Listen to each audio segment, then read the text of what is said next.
Hello everybody and welcome to our next series that we'll be doing today. We've got Lucifron versus Stardust, and well, this is from the group stage 3 as well. And let's go ahead and introduce our players right out the bat here on Belshire Vestige. In the bottom right, our green Terran player representing Team Maus, a recent pickup for them, and well, made them one of the strongest teams in Europe, I think. He is Lucifron. In the top left, we do have a bit of a coming out party for this guy, the blue Protoss player representing Team My Insanity. It is Stardust. Yep, this really was the tournament that Stardust exploded onto the scene. I mean, if anybody was hardcore enough to follow Brood War very, very closely, you would remember Stardust. I think his name was M18M, I want to say. It was something like that, but he had played in Pro League. He had beaten Flash a time or so before, done a little bit of stuff for Air Force Ace, so he was out there in the scene, but this really was the tournament that everybody learned his name. Yep, pretty much. Everybody started shouting his name to the rafters and all that stuff, yeah. So, yep. He won the tournament, but this is the group stage, so we don't necessarily know that he won this series, so no one knows what happens here unless you watch the tournament, and then in that case you cheated, so don't spoil it for anybody else, please. But it's okay. In any case, we do have Lucifron adding on that barracks, and we see Stardust adding on the gateway. Nothing too terribly surprising, and, well, let's see how Lucifron does open here. Going for the gas as well, so... Yep, he's going for the gas on 12, which makes me think that he's going to go for the Reaper opener, because gas on 12 is what you need to be able to get a Reaper out the moment that your barracks finishes, so that's probably what that will be. But he could also want to be going Reactor before his first Marine, go Barracks, Reactor, then start building your Marines. It's a little more risky, but it gets your Marine count kind of going for the later game. So it'll be either one of those two, for sure. Yep, absolutely. We do see Stardust. He'll make his way on in for the Scout, so he'll know exactly what's going on, but nothing too terribly surprising to see for him, to be quite honest. And, well, let's see how Stardust decides to progress once he gets his core up. We'll probably just go for a Nexus here fairly shortly, but he could also go crazy and get some tech. But without a second gas yet, I think he will play a bit more of a standard style to start off with here. Yep, I agree as well. He's on one gas, and he has 3 in the geyser, so that makes me think that he's going to go for the nice, easy, just gateway core, then into expand. He's not mining a lot of gas. That means he's getting quite a few minerals. Might as well spend them on an expansion. He's not going to be teching up super quickly, so that's what probably will happen. We'll be able to see how well can Stardust deal with this Reaper that's about to come up. Because he is building a Zealot, so that makes me think he probably won't build a Stalker to be able to deal with it. Yep, and that's a little bit annoying to deal with. I mean, eventually the Reapers, just with the ability to go out, leave, regen, come back, and kill more probes is a little bit annoying to deal with, and basically constant scouting as we see the command center on the way for Lucifron and adding on a reactor to his barracks, which leads me to think he'll add a factory on top of that pretty shortly and switch it right on over, and looks like that is exactly what he'll be doing. So we'll like to see some Hellions or Widow Mines make their way into the fray very shortly here, as the first probe does fall to that Reaper. Whoa, I just paused the game by accident. I don't want to do that. No, cancel. Alright, that was... Should I click on the map? That box takes up a lot of space and I ruined myself, but it's okay. Nothing too terrible happened. But yeah. Well, Mothership Core is pretty good against Reapers. They can't do a whole lot against that. Nope, they really can't.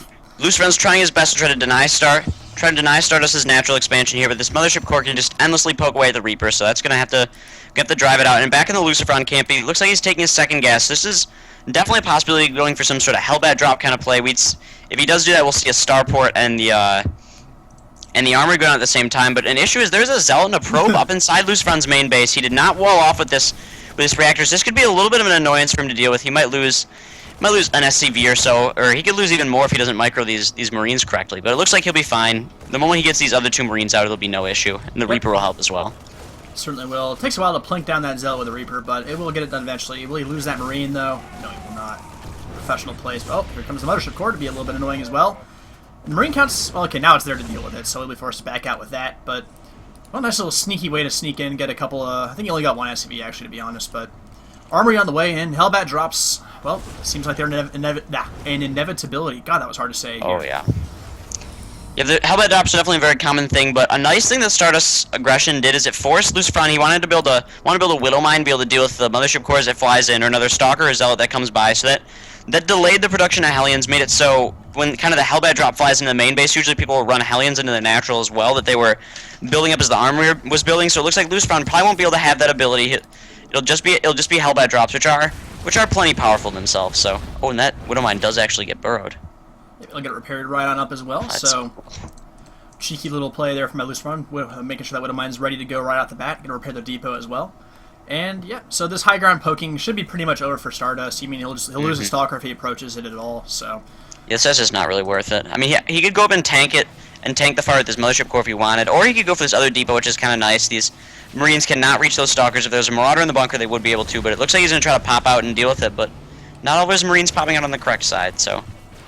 Yep, and a lot of SCVs being used to repair, but it's okay, because he's got Mules, he's got 2 Orbital Commands to restock on SCVs as well, so until he expands, he can kind of afford having these Marines off to the side, and well, we do see our first Hellbat drop making its way out across the map, and we'll have to see how much damage it can do.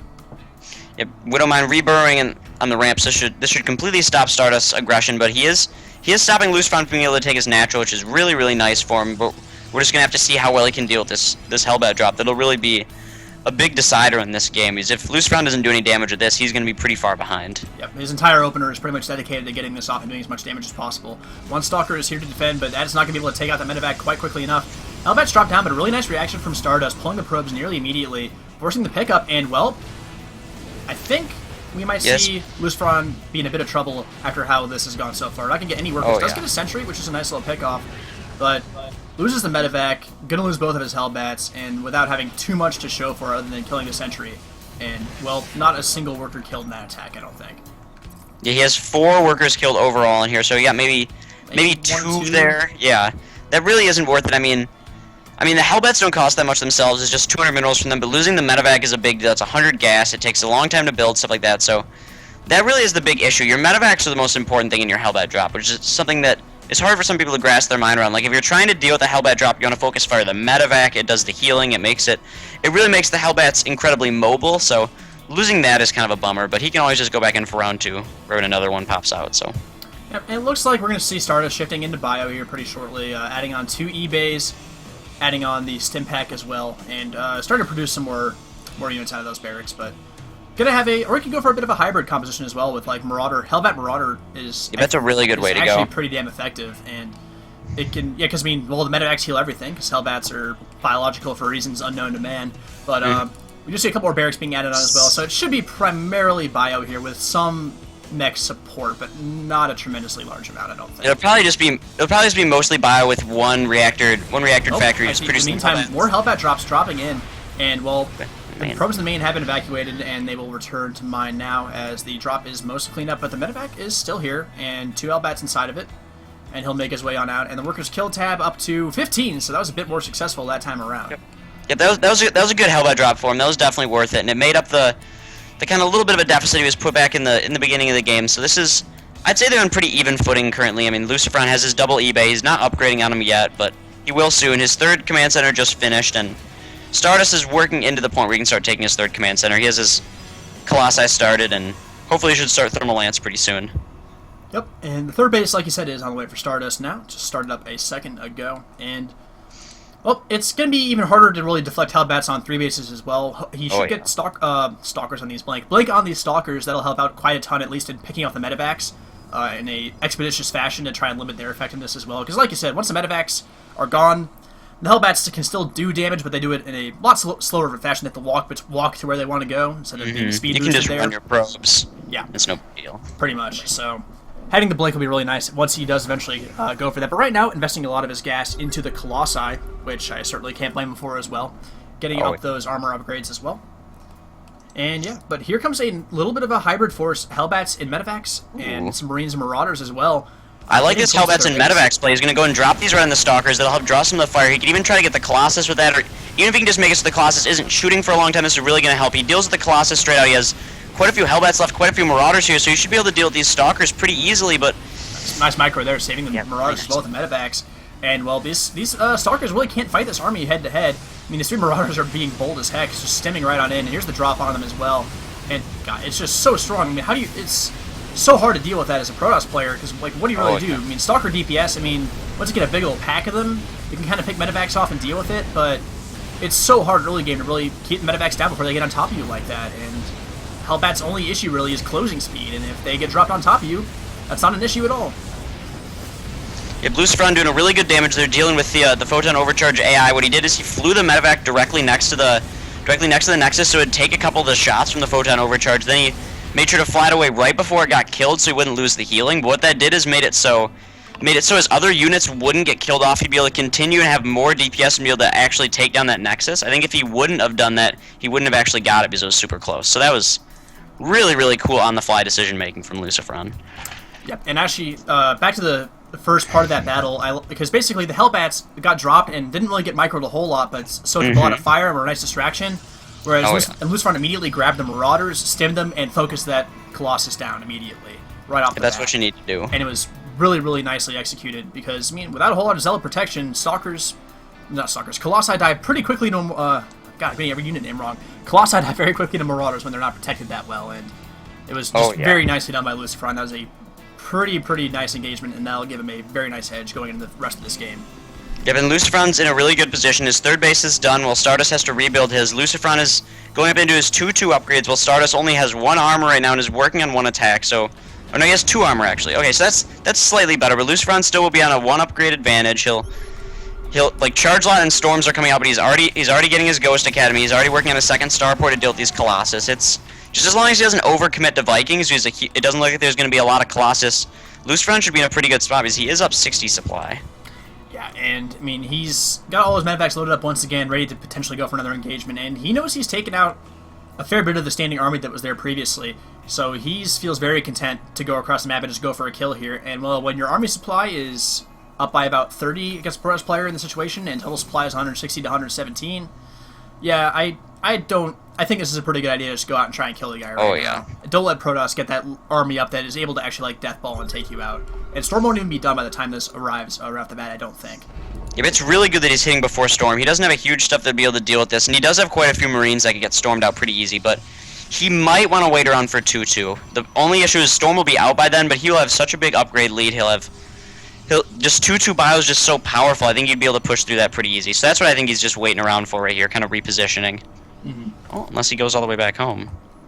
I'd actually like to see maybe some more Templar as well for Stardust, because getting those medevacs down before the Hellbots get on top of you, that's a very, very important part of Lucifron's strategy. If you can feedback them down and have energy left over for Storm as well, that is a really, really nice thing to have as Protoss. But right now, let's see, what is the count of High Templar? It's only at 4, which is not really quite enough to do both of those things. Storm is pretty mana-intensive, and, well, if he doesn't fight for a while, he will build up a lot of energy, which is really nice, but other than that, it's just nicer to have more Templar to work with as well. But yep, Stardust does have a pretty powerful army here. He has 2-1 upgrades, he has a few Colossus, he has Charge Lots, he has some Storms, like you said. He doesn't have a huge amount, but the only issue is there are 5 Ghosts coming out right now from Lucifron. If he can get good EMPs, especially off on the High Templar and the Charge Lots, he can do a really good job of this engagement, and especially if he gets these Hellbats dropped right on top of Stardust army, they could just melt all these Charge Lots so quick. Yeah, pretty much, and if Lucifron had got out across the map at that point in time, like about a minute ago, and then Stardust could have run in being unopposed, that would have been pretty nice, but Lucifron, a little too cautious for that, doesn't really know.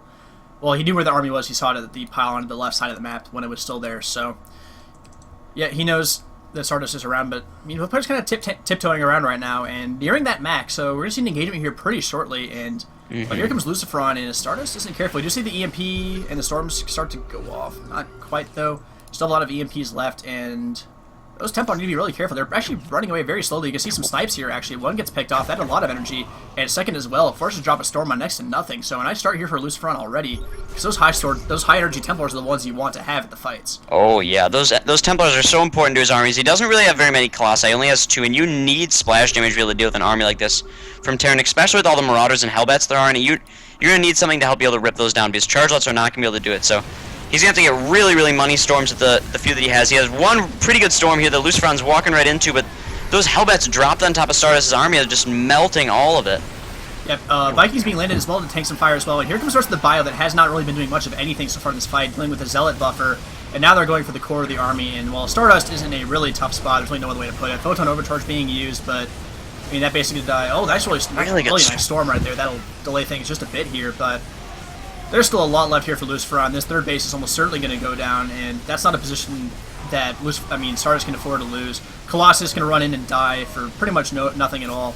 And yeah, there's the GG from Stardust, and a little bit of an advantage from Lucifron constantly and taking advantage of it and just kind of holding on to it once he had those first successful Hellbat drops. And well, you know, when the first one fails, Hellbat drop again, and it'll likely get something done. And Yeah, and that really nicely executed army engagement as well near the third base in the natural, and killing it the first time helped out a ton as well.